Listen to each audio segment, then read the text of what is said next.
Hello, everybody. Welcome to the fourth session of our Money Matters series. And we are just thrilled to have you here. We have a good group of you signed in tonight, and I think you're going to find it to be helpful and fun. And we're looking for you to be active participants. So as we go along, there's a question and answer down at the bottom. I know you all know how to use that. Please feel free, send in your questions as we go, and we'll just read them throughout this conversation. I'm the director of the Planned Giving Department in OIA. My name is Andrea Krupp, and I'm joined by Kathy and Kevin Entwistle. And tonight we are going to have a conversation about finances and how do you start your financial life now that you're headed into or are newly entered into the real world. College is a wonderful place, but it's kind of a vacuum. And so, how do you fix your financial foundation? So we're going to have the conversation tonight, not going to be a lecture so much as just, us talking, and we'd love to have your questions. So please do put them in the question and answer down at the bottom. We are recording tonight, so these recordings live on the Friar Ties website, which I know you all are familiar with. So please feel free to send your friends, your parents. If there are parents on tonight, send your adult students or adult children. Anybody's welcome to watch the video. Let me give you a brief introduction about who is, you know what? Let me find that. There we go. Who's here tonight with us. We have Kathleen Entwistle, who is the beautiful lady on the screen. Kathleen has her BA from Providence College and her MBA from Fordham University. She's married to a PC alum, and 2 of her 3 children are good. And they also graduated from Providence, and the third one did not.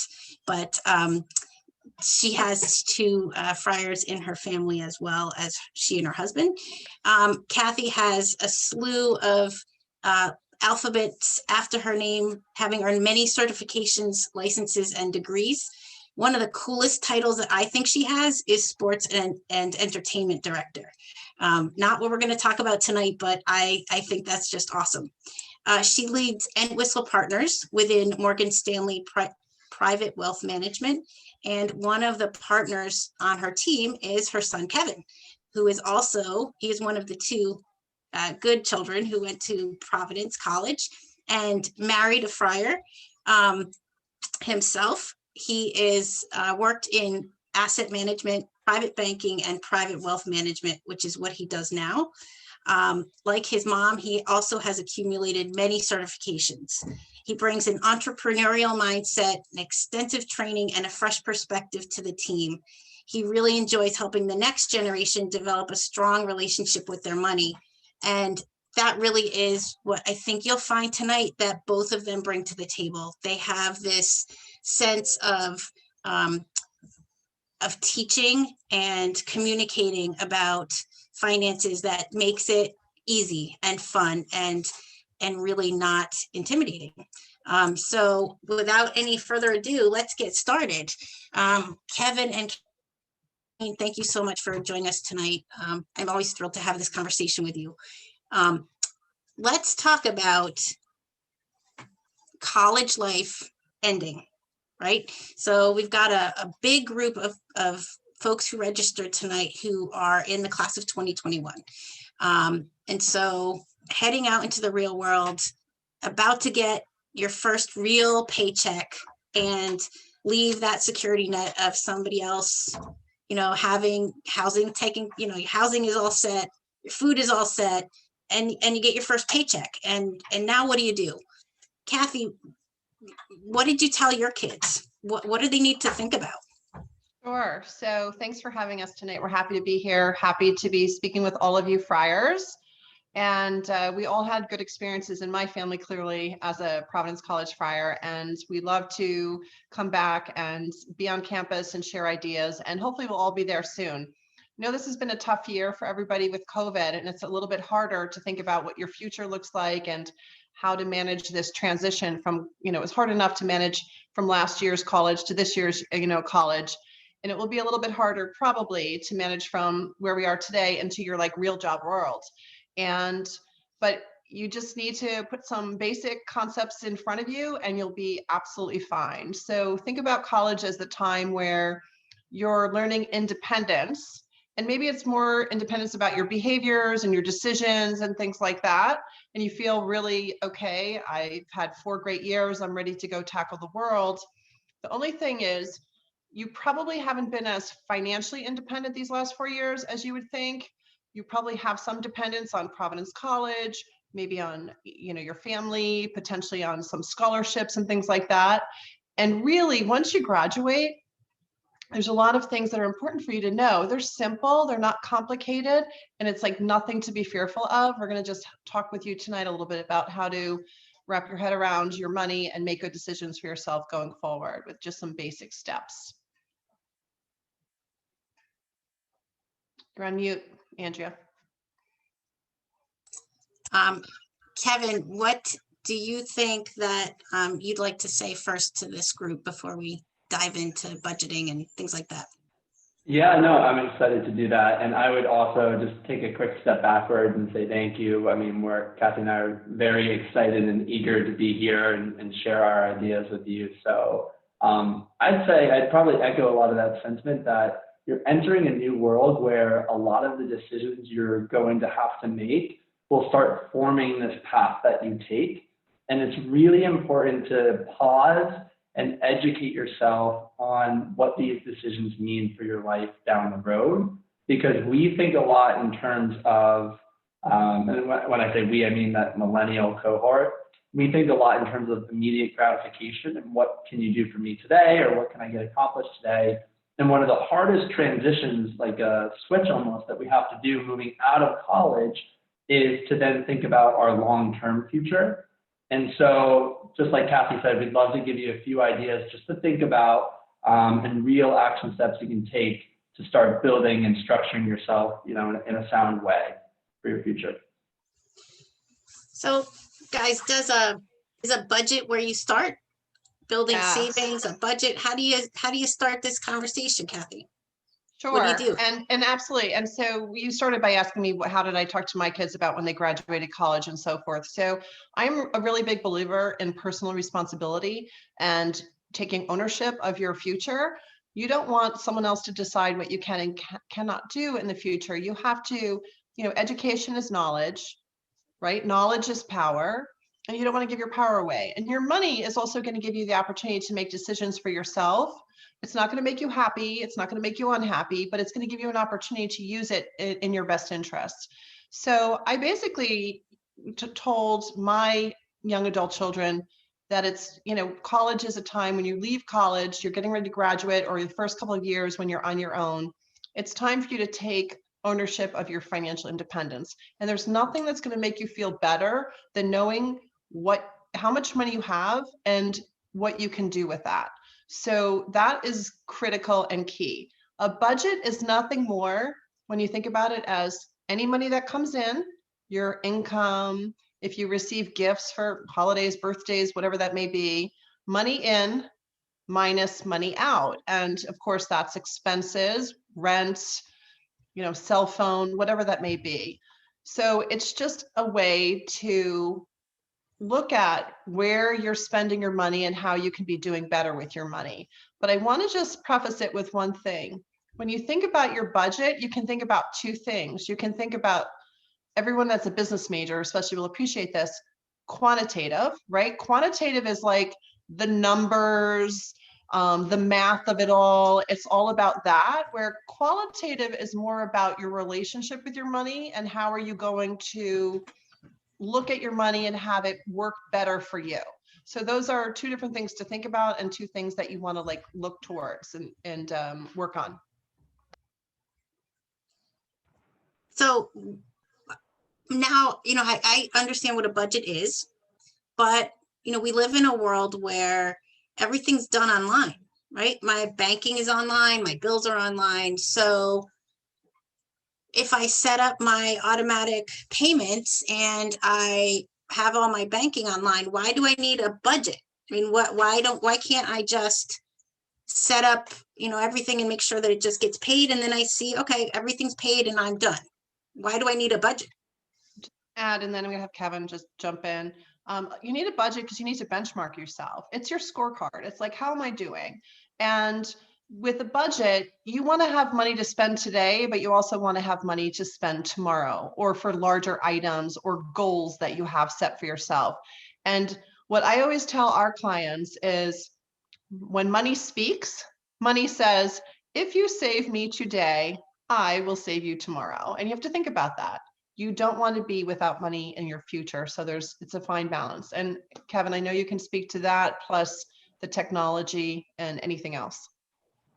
Yeah, those are great points. I would mention just real clearly, like from a technology standpoint, all of these apps and websites have these aggregations. So one really good example, I used Mint, M-I-N-T, when I exited college, and I could hook up all of my credit cards, not that I had that many, and bank, statements, savings, checking accounts, and I can show an itemized kind of like net worth of everything I had. And what happens is, as you're a year out, you're 2 years out, you're 5 years out, you start getting assets in different places. You might have a 401k at work. You might have opened a checking account with Santander. You were at Providence, but now you have one with JP Morgan or something like that. So you start to almost lose track of where your money is, believe it or not.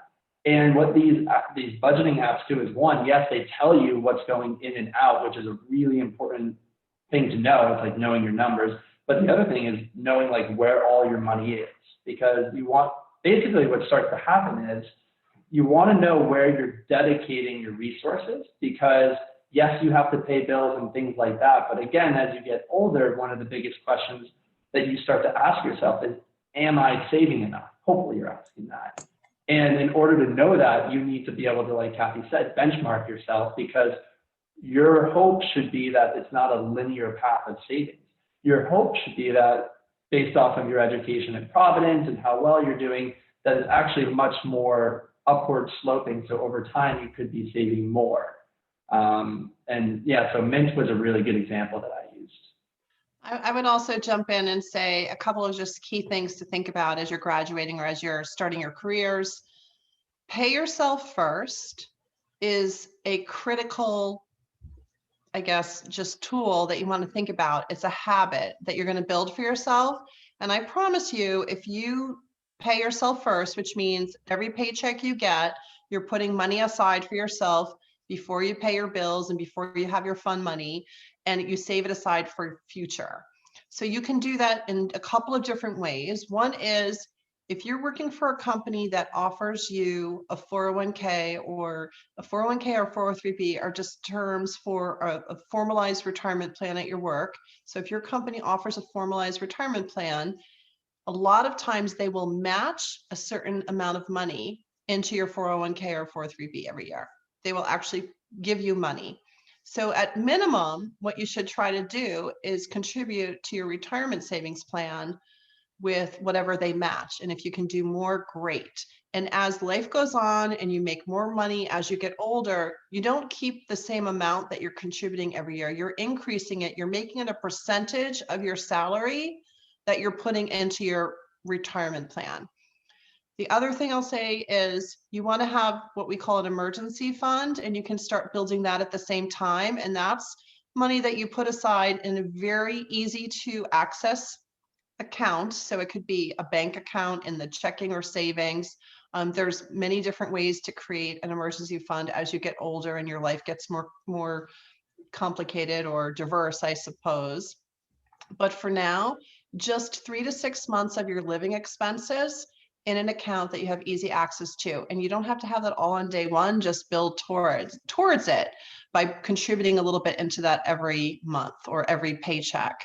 And I would say nobody knows what's coming around the corner. And clearly COVID last year was, a complete surprise to everybody. Nobody saw that coming. And it disrupted so many people's lives. A lot of business owners, a lot of people were let go. Those that had an emergency fund were in a much better position for that, event to happen than those that didn't. So always, have a plan and have a emergency fund set up too. And then the third place that you can save is for your long-term investing, where you can invest money and have a longer runway to put money away. So those would be a couple of quick, easy things that I would say to do right away.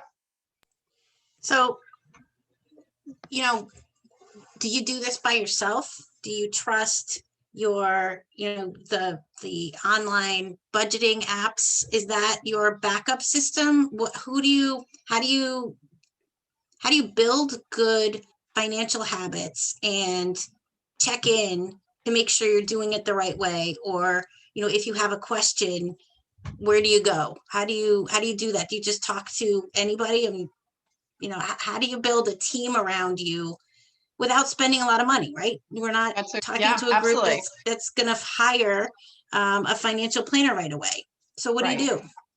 I'm going to defer to Kevin in a minute too, but I would say, I always think about this for these younger people, because a lot of, whether you're young or older, so many people, do I have enough money to go see somebody, a professional to help guide me? There's something called a financial plan. A financial plan is a roadmap to help you look at your life from here and where you want to go and how you're going to pay to reach those goals. And I like to make a comparison. Travel is kind of a tough comparison right now, but if you think about any traveling that you've done over the last couple of years, you don't just show up at an airport and say like, oh, I'm going to go to the airport today and I hope I can find somewhere to go. And then let's look around and see which airlines are available. Where can we go? Where should we stay? Most people don't do that. They put together a plan of which airline, what day they're leaving, where they're going to fly to, where they're going to stay. And you have to do, in order to have a successful financial outcome, you have to put a plan in place for you as well. And plans are not expensive, but they're highly effective. The last thing I'll say is, Kevin, again, you have a lot to talk about on this topic, but what I find really interesting is Kevin graduated, in 15, just, about 28 years old or so. So many of his friends and colleagues are reaching out to him now for that guidance. And I think it's really great if you have someone that you know and trust that you can work with. With a lot of our clients, they might have a lot of money and other people might feel that they don't fit into that category. But Kevin has been helping so many young adults with their financial picture. I think it's going to be very helpful for them and help bring a good outcome. So if you have somebody who's got the background and knowledge, whether it's your parents, you can talk to your family's financial advisor. A lot of times they'll speak to the young adult children of their current clients. You can speak to your colleagues or friends like Kevin, who is a financial advisor and has gone through all of the work to do so. And Kevin, I'm sure you have a lot to add to that as well. Yeah, I would say in a very transparent way, if I think about when I was at Providence College and I wanted to know what was good on the menu at Ray, I'd ask my friends, hey, what was dinner like? Should I be going to the pasta bar, the salad bar? And we tend to kind of be like the average of the 5 people around us. So I think it's important not to discount the fact that asking your friends what they're doing is a really big resource for you. But then after that, we talked a lot about educating yourself and being financially independent. So it's also upon yourself to take some time to learn some things. But then that third step, and that's kind of like that next level where we hope to see everybody go, is that there's this realization, almost like an awareness that in order to improve yourself, your financial picture, and feel better about everything, and a sense of calmness, and that, like Kathy said, there's a plan, you really want to find somebody to work with. And one of the biggest concerns people have, like Kathy mentioned, was that there's not a lot of transparency in terms of what does it cost, or how does a working relationship, what's it look like? And so we've been spending a lot of time with people educating them, not just on the decisions they should be making, but what does an advisor do? How can we help you? What should you be asking them, or what, leaning on them for? So ultimately, what I tell people is that we're in private wealth, and there's this feeling or sense that you don't belong in private wealth yet until you have a lot of money. But we talk so much about education and empowerment that the sooner you start, like we said, to structure and build yourself, the better. And your fees are actually going to be a lot less when you have less money as an overall percentage. And that's kind of helps people overcome the fact that like they think they're going to pay a lot. So I'll end it here. One example I always use too is that when you pay for a gym membership, that's money out of your pocket. Every month you're paying a subscription, a membership fee. But the money comes out of your assets that are invested in the market, so you don't really see it, which is a little bit of a different way that there's a a pricing model. So I think that's important to understand for people. So, talking about talking to you, having somebody talk to an advisor, talking to friends, talking to a parent, those are all really relationships of trust, right? You don't want to just go giving anybody your financial information, right? There's got to be some discretion who you share your information with, and online services can be helpful when we talk about budgeting. But there has to be a sense of trust. You've got to be able to evaluate the resource that you're using, and make sure that you've done your research so that you're not, falling into a trap where you're giving out personal information that's not, that's going to be misused. And the other pieces I want to bring up is that there's a sense of, there's a responsibility of confidentiality when people come to a professional like yourselves that is not there with a friend. Your parents different, I think, but friends aren't necessarily going to keep your information private.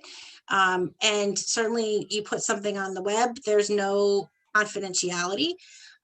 So just keep in mind that as you develop relationships over time with professionals, there is a trust that is built.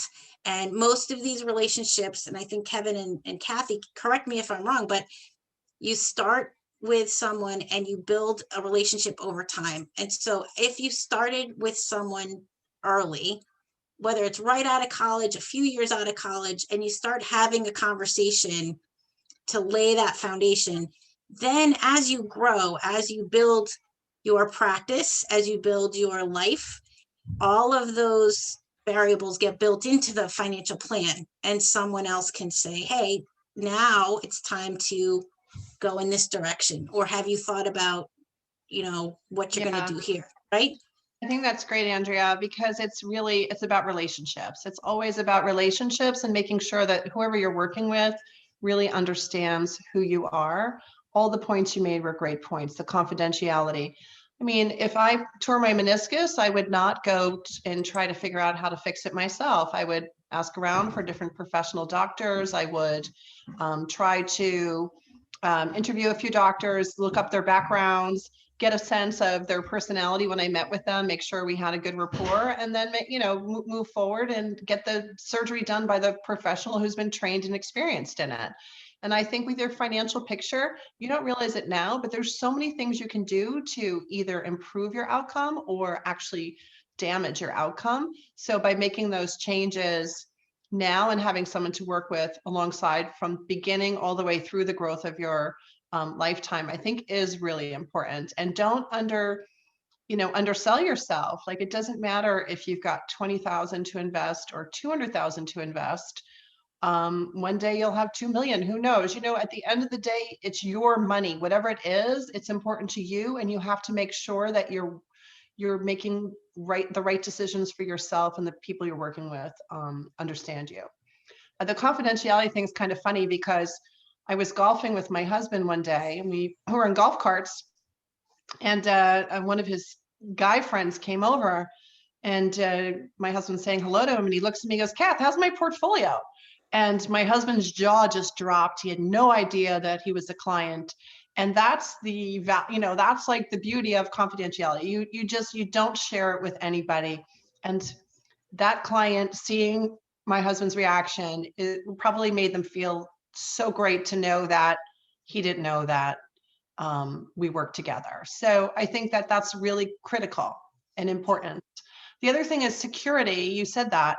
Never put your social security in an email, your birth date, or your account numbers, like your statement numbers. That's really critical. People don't think about their account numbers, but there's lots of cyber, theft and so forth and fraud, and you don't want to put your account numbers in an email unless it's secure. Awesome. We actually have a great question I'm going to jump to now before we move on. With the current freeze on student loan payments and the potential for student debt relief, how are you advising your clients or clients' children whether to continue making payments or reallocate those monthly payments to other investments? You want to jump in, Kev? I'll say my answer would be this. I would continue to put the money aside in an account specifically geared towards paying that back in case you do have to pay it. So if you were used to making monthly payments, you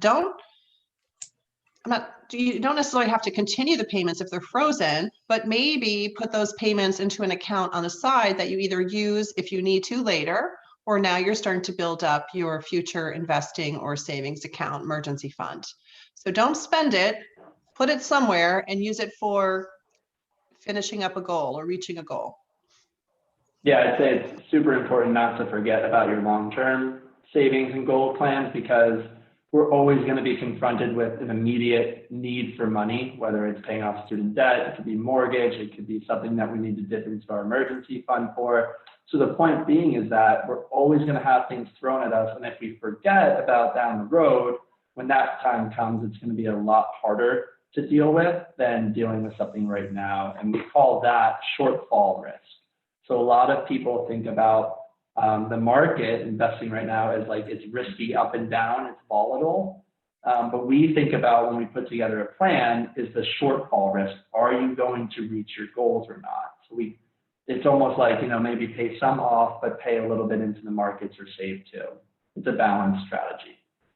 So Kathy and Kevin, if you're pay $1,000 towards your student loans and that's now frozen, that $1,000, if the student loan now, the freeze is lifted and your payments are back to the same level, would you take the money that you had saved, right, for all that $1,000 a month that you've put aside now, dump that into the student loan altogether, or would you possibly say, it's really hard to give specific advice because it's really individualized, but what I would say is that I would consider looking at a lot of different things, refinancing the loan to see if you can get better rates, paying down part of it if you're able to pay down some of the principal. The length of time that I would say the biggest challenge that I've seen out there is the student debt. Like the student debt is insane, and to put it mildly. And I don't think that most students would take that level of debt out if they understood in high school what that would mean to them in their future and the cost that's associated with the debt. The interest expense is tremendous. So ways to reduce the principal early and ways to lower the interest rate are strategies that we are always looking at for anyone that we speak to that has student debt. Let's move on a little bit to, we were talking about working with a professional, and now, we're talking to young adults who are probably for the first time going to pay taxes. So is this something where we're talking about, right now you can draft anything on the web, you can do anything on the web. What do you think, Kevin? I know you have a story about this. So is this something where hiring an accountant, talking to an accountant is one of those times at which spending some money to benefit yourself is a good thing? Or is it something where, I'm just going to go on and use the H&R Block, or whoever it is that does them and do these taxes myself? What kind of thing is, what do you suggest there? Yeah, my first year out of college, I used TurboTax. I did, and I thought that it was a financially independent decision to make. So I felt good about it. That was the one and only time I've ever used, an algorithm, an app. And I've since found an accountant that I really enjoy working with. I, trust her expertise. She knows me. She knows my family. And that's been a really, really good decision because it saves me time. It provides a sense of security, calmness, and it allows me to focus on other things that are important to me. That doesn't mean that I don't review my tax return. I don't speak with her, but it's important that I have somebody guiding and monitoring my decisions. And I'll also say too, one quick thing on taxes that I talk a lot about with young people is the fact that there's two different types of gains when you're investing. So a lot of people have opened up Robinhood accounts or Wealthfront or Betterment, and these are kind of simple, easy ways to get invested. And a lot of people are trading. And so what happens is they're not understanding that if you hold a stock for less than 1 year, you're going to be taxed at what's called a short-term capital gain. Vice versa, if you held on to that stock for over a year, that's a long-term capital gain and will be taxed at a lower rate. And even something so simple as that is misunderstood and needs to be communicated. So I thought that was just kind of like a nice thing to share because it's so relevant right now with all of this day trading in the news and things like that. So I'll leave it there. Well, I would also say that's a great point, Kevin, that short-term buying and selling creates a lot of taxes and it eats away at the profits that you thought you made. So great point. I would also say most people on their first job, and my kids were too, horrified to see that if they thought they were getting a $3,000 paycheck, that it was really closer to a $1,600 paycheck because the federal government and the state government and FICA and Social Security and all these things are coming out of your paycheck. And that is a big surprise for people. So I think it's important to understand what is coming out of your paycheck and why, and make sure that you're always thinking about the difference between your gross pay, which is the full pay before anything comes out, and the net pay, which is what ends up in your pocket or in your bank account. So that actually leads to another area that we've talked about, between us is when you look at your long-term goals and looking at your paycheck and deciding what is it that you need to pay, what take the priorities in paying to zero. So rent, you need to pay that in full, right? Or you're not going to have a place to live. Food, you need to eat, whether you need to go to, the 5-star restaurant every night or, that's your decision. But it's okay and important to spend money on yourself for certain things, right? And one of the other things in line with misunderstandings about investing and, the gains, debt, having this idea of debt is also, I think, a little misunderstood. Kevin, we had talked about the fact that there are some times when having debt isn't necessarily a liability, and you might not necessarily need to pay something down to zero right away. I don't think credit cards fall into that category, right? But other things might. So can you talk a little bit about those debts that you don't want to carry, and then those debts that might actually help you in the long term to build a credit, build your credit score, to build some kind of financial stability for yourself? Of course, yeah, absolutely. I would say the debt you don't want, high interest rate credit cards, like 18, 19, 20%. And if you have a credit card like that, that's okay. That I wouldn't carry a balance. I would pay that off because part of that is building your credit score, which I won't go into too much, but that's your DNA, right? That's when you go to buy a home, they're going to look at that, your employer, everyone's going to want to see your credit score. So it's important that you pay that off and not let that just sit. But when we talk about demystifying debt, it's actually because, like you said, there's almost a negative connotation, a negative thought on debt. And it can really help us accomplish our goals in a much more efficient way. So for example, one type of debt that we use a lot with our clients is called a line of credit. And all you need to know about something like that is it's what we call a liquidity facility. It's something that can provide you liquidity when you need it, almost like an emergency fund. And the benefit of that is that we're allowing your long-term savings plan, your retirement funds, your cash management strategies to continue to grow. We're leaving it in the market because one of the things we don't want to do is touch that, right? Because then that messes with our shortfall risk we talked about. So to be able to not sell, because one, selling, you might have gains that you'll have to pay taxes on. Two, the market might be down at a really bad time when you need the money. So now you're selling at a loss and your balance is going even lower, bringing your account down even more so. But if you had a line of credit, it might be an interest rate that's 3 or 4 or 5%, not 20, and you can pay that off pretty quickly afterward. So we like debt like that, where it can be used like in a purposeful way, if that makes sense. It does. Kathy, do you have anything you want to add there? Yeah, at some point, people like to look at property real estate and, in terms of mortgages right now, there's a tax advantage on the interest of a mortgage up to a certain dollar amount. So I think that can also be considered good debt. So there's good debt and bad debt. And the other thing I would say is most college students are going to be walking out of college, or younger students or employee, people who are employed, young students, graduates, sorry.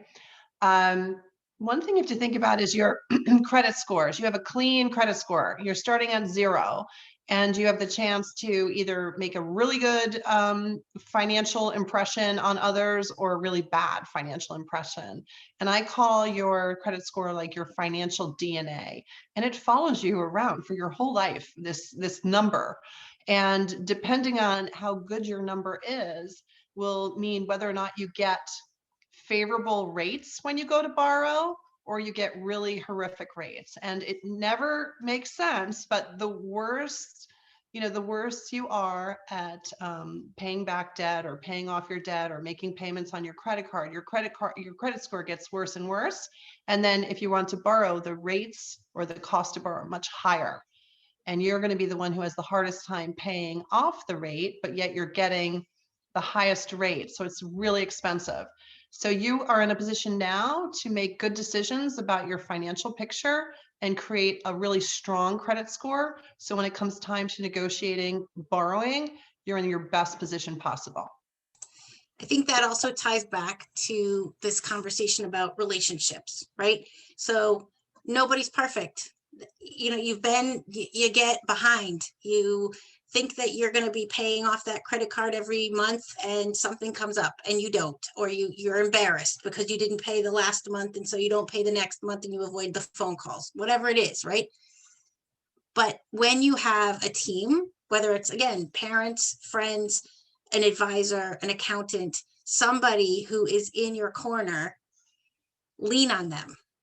Develop that relationship and get over the embarrassment and say, I need help. And when you do it early, you can rebuild that foundation and you can set yourself up again for success, right? When you don't have anybody around or you feel like you're on your own, that's when that financial anxiety just can take over and it gets scary and you don't know which way to turn, right?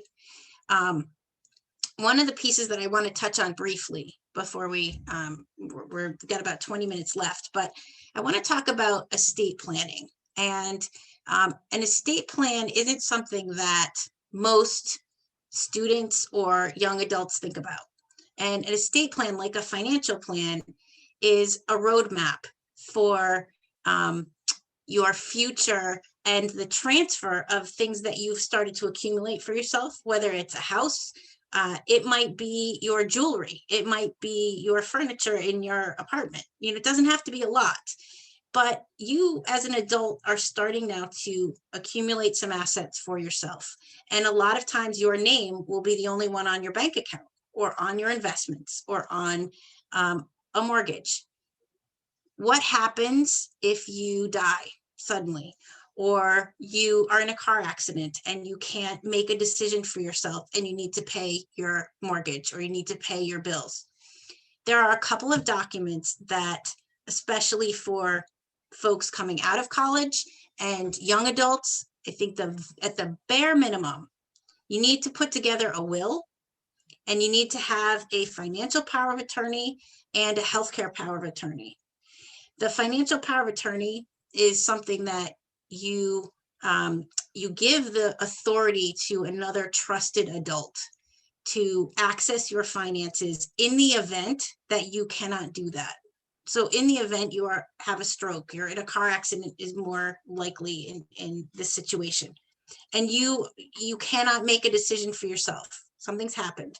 Your parent, your significant other, is able to sign a check for you, is able to withdraw money from your account and pay the bills that need to get paid, right? So a financial power of attorney, a healthcare power of attorney. You're not in a position where you can make a decision for yourself about your healthcare. You need someone who can say, this is an important decision. She does not want to receive X drug because she's allergic to it, or X drug because she's had a reaction, or we've talked about this and this is the direction she wants her healthcare to go. Having a voice speak for you is very important. And it doesn't always happen that it's your parent who's going to be the person that does that, or your significant other, right? Whoever's in the room, if you don't have a document, whoever's in the room and the doctor says, hey, here's what I think we're going to do. You don't want to leave it up to anybody else's decisions. All right. Third thing is a will. At the very, very, very least, go to an estate planning attorney and have a simple will drawn up so that there is a clear line from you to whoever it is that you want to give your money, assets, jewelry, ski board, snowboard, whatever it is to. If you die without a will, and this is within any state, all of your assets have to go into probate, and the state will determine who gets your things. All right. You don't want to make that, you don't want to give your power away. You want to make that decision and make it clear. And I think like Kevin was saying about taxes, you can do it online. We've all heard about creating wills and things online.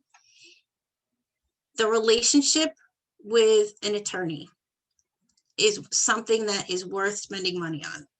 It doesn't have to be, you're not going to have the most expensive attorney in the world. You don't need the, top of the line, person out in New York City, but you need somebody who does estate planning, who does this, not somebody who does divorce and litigation. Those folks are great at what they do, but they're not estate planning attorneys. So, real estate law, real estate law, right? Who, right, are closing on house purchases. That's right. Don't have the person who closed on your house do your will unless they practice estate planning law as well, right? And I will say that it is so important. I can't even emphasize enough. Those 3 documents are the most important, I think. Go ahead, Kathy. Yeah, I'll jump in just to say, look, it's scary when you're, 22 years old and somebody's saying, in case you die, well, hopefully we're all here for a very long time. I think, again, COVID was very eye-opening. We saw, people go on ventilators and things like that. These are people that didn't have the ability to make any financial decisions for themselves at that moment. So to have a power of attorney is critical. Or, somebody's going to decide whether or not there's medical attention that needs to be given to you or to that person. You need to have that healthcare proxy as well. So these are basic documents. It's not that expensive to get these basic documents done. And just remember, every time something changes in your life, you need to revisit these documents and make sure that the people that you've chosen are still relevant in whatever your new situation is. So just think about that as well. And the last thing sorry, go ahead. We have 4 questions, so Yeah, I I'll didn't be mean to quick. interrupt you. The last thing I'll say is renter's insurance. You should get renter's insurance. That's important if you're renting an apartment, because your items that you have in the apartment aren't protected by the regular insurance in the building. So you have to protect your personal stuff. That's it. Excellent. All right, so what percentage of our income should be allocated to each category in our budget? Maybe I'll kick that one off. There's a lot of, we call them heuristics. They're like rules of thumb, like you should put 10% away in this. And it's nice, it fits into an agenda, but it's, it's unique to everybody. A couple really high level numbers you could think about is, like, for example, we really don't want to be paying in rent every month more than 30 to 40% of our take home salary. Once you start going over that, it becomes a little bit of like a drowning sensation. I do have friends who have paid upwards of 50% of their rent or their paycheck in rent, but that's a number that I would think about being like below 35. I'd say another great number would be like a retirement plan, a 401k, and maybe putting away 8% or 10%, at least getting an employer match. And then, as Kathy said, trying to almost raise that up every year.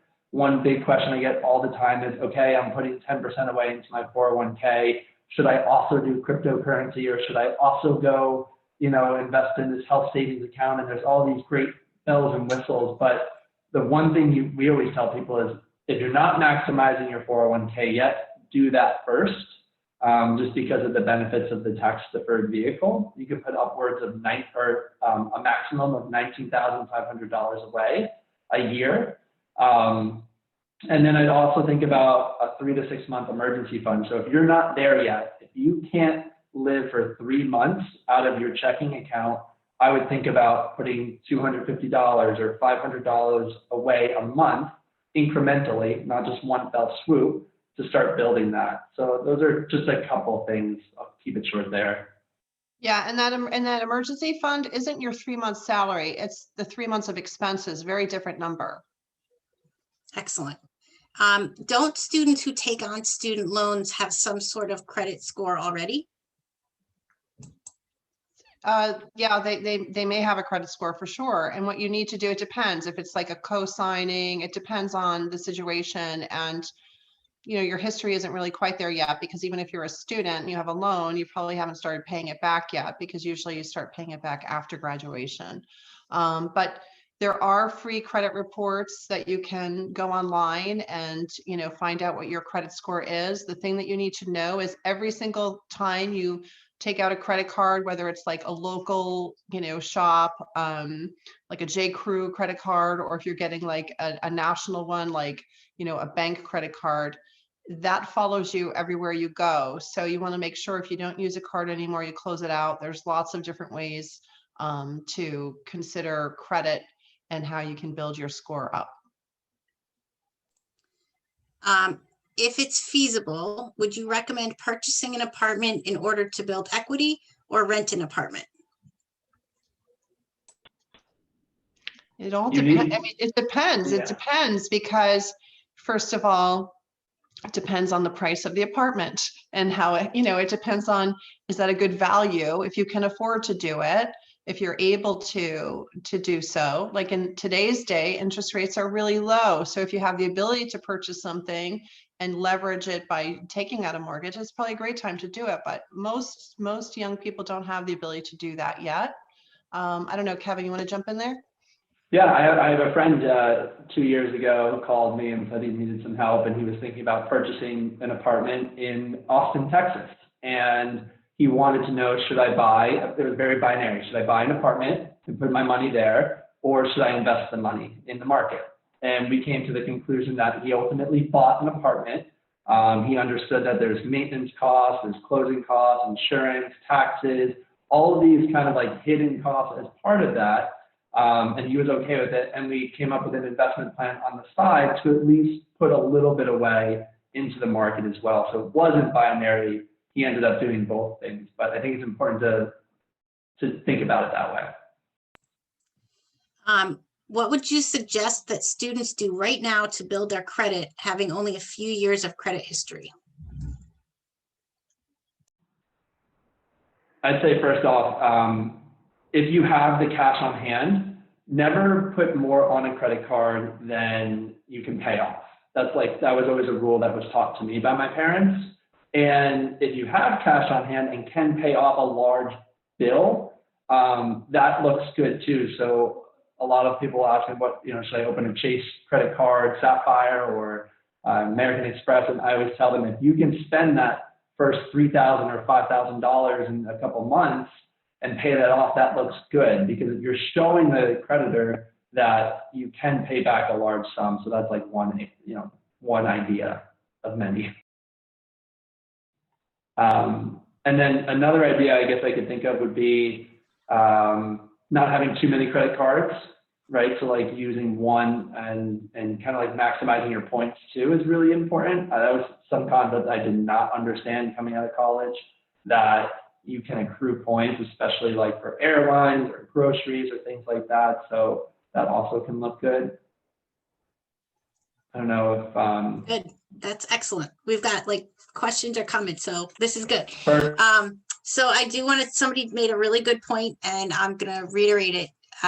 For the estate planning that we talked about, having those documents are really important, but you also must have a conversation with the person you designate to ensure that they know exactly what your wishes are. For example, do you want them to pull the plug if you're in a difficult situation?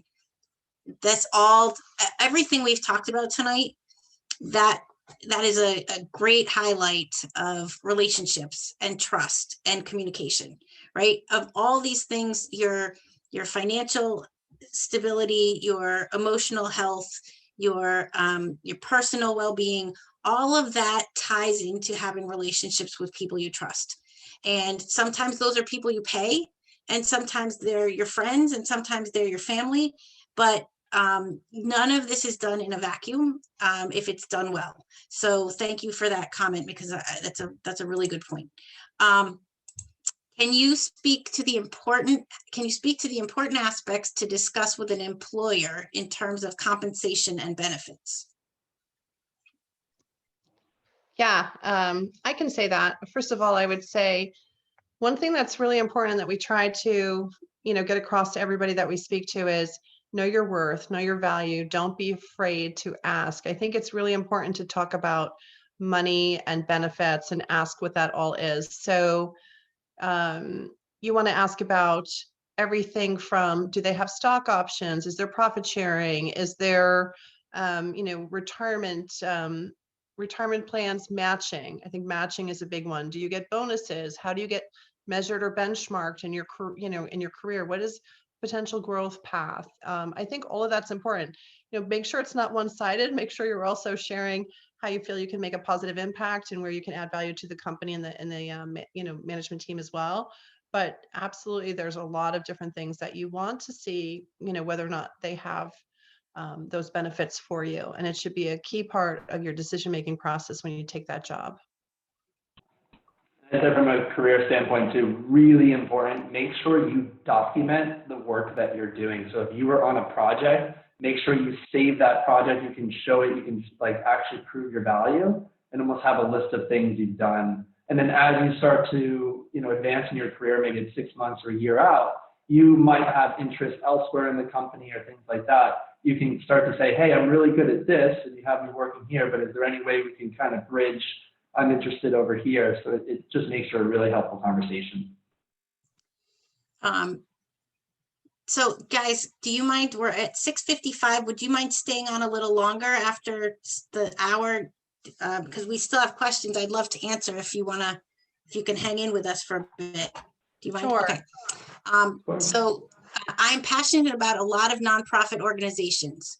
What is a reasonable amount to donate when I'm trying to save money, invest, and pay my bills? That's a great question. I love that question too. Well, I love that question because just remember, you can be passionate about a lot of things, and there's lots of ways you can contribute to that organization or organizations. It could be, a financial contribution out of your paycheck. It could be time that you contribute or items that you donate, that sort of thing. We love to let clients know that they can gift appreciated stock, which at some point. You'll have that too, hopefully, where you can make different types of gifts as well that are beneficial from a tax perspective. I would say habits. It goes back to habits. If there's organizations that you really feel strongly about, think you don't have to do a lot. I think it's just a regular example. So for example, with Providence College, you can donate, $25 a year when you graduate. And as your income goes up, you can donate more. It can go to 100, it can go to 1,000. It's just building on that and making it a habit. And as your income goes up, increasing your donation as a percentage versus a dollar amount, I think is also very helpful. Kevin, do you have anything on that? I'll just quickly say, yeah, I think the levels that we talk about, especially with Providence College, makes it helpful to kind of see a path and almost allocate for you as you get older. And don't be shy to ask friends or peers or mentors about pooling money or making, a bigger impact together. So that's another Great idea. points. And Friars Give is coming up on March 24th. So big day. And, again, starting to make a gift of any size is about building that habit and makes you feel good. And I love the idea of pooling with friends or family, and it makes your money go further. All right, let's see. Do you have credit cards that you recommend using when you're just starting out? I just happen to know that Chase Sapphire card has always been a friend favorite. I don't use it. I use American Express, the Platinum card. They all have different benefits. So if you like to fly more than you like to spend on gas and groceries, maybe the American Express Platinum card is a good option. The other thing to consider is that some of them have this initial spending amount that they want you to hit. So if you're going to open a new credit card, make sure it's the one that you want to use for a while, and make sure that you can probably, spend a heavy amount up front. And like I said, pay that off right away, but that'll help you accrue more points quickly. So you can if you're moving into an apartment and you're purchasing, some furniture, you can put it on the card that you can pay off. But I would take also your friends say, out to dinner, pay the bill, and have everybody Venmo you. Right. There's just ways to make that work. But what I would say is only spend every month what you can pay off every month. If you follow that rule, you'll do pretty well. And the other thing is when you do use credit cards, like Kevin said, look for a card like Chase Sapphire that gives you points and benefits when you use it. And again, don't spend more than you can't pay off that month, because you don't want to start, a bad cyclical habit of always, being stressed out about your money. And because stress is a big factor when it comes to your money and your overall health and well-being. So by making good habits now, it will reduce your stress and put you in a better position. We have one more question. Would it be better for us to look for a full service business that provides all of the financial services, estate planning, asset management, financial planning, like Fidelity or JP Morgan or, any of those? Or, what do you suggest? I'll start. I would say, I don't think you necessarily need the full service. For example, estate planning, when you go to a large firm like JP Morgan or Morgan Stanley, Fidelity, for estate planning, they're not going to do the legal documents for you. They cannot draw them for you. So you still have to go to an estate planning attorney to actually draw that up for you. And you're not going to need those services if you don't have a very complicated estate plan yet. So I don't think you need all of the services per se, but I think what you want to do is find, a really good financial person that you trust and you can grow with. And also a good CPA. I would say those are the basics. And then those are the two that you'll have lots of contact with. And then you're, somebody to draw up the wills, the estate planning attorney. You might not, be speaking to them on a regular basis every couple of months like you would your financial advisor, but you want someone who's really good. A good tip is usually one has great recommendations for others. So if you find a CPA you really like, ask them for a recommendation for a financial advisor and estate planning attorney, or vice versa. Usually we work in small circles, and we really know who's good at what they do. And we're really happy to give the names to our clients because we want them to succeed. And the key is find someone you like and trust. It doesn't have to be the first person you go to see. You do not have to sign on the dotted line if you don't feel comfortable. You owe that person nothing. Sometimes you just don't get the feeling, right? And these relationships are things you want to build over time. So find someone who you will feel comfortable calling and checking in with. And, you know, these are living documents that you're going to be preparing. Your financial plan isn't just a one-time thing, right? So Yeah. create a relationship that you look forward to engaging in.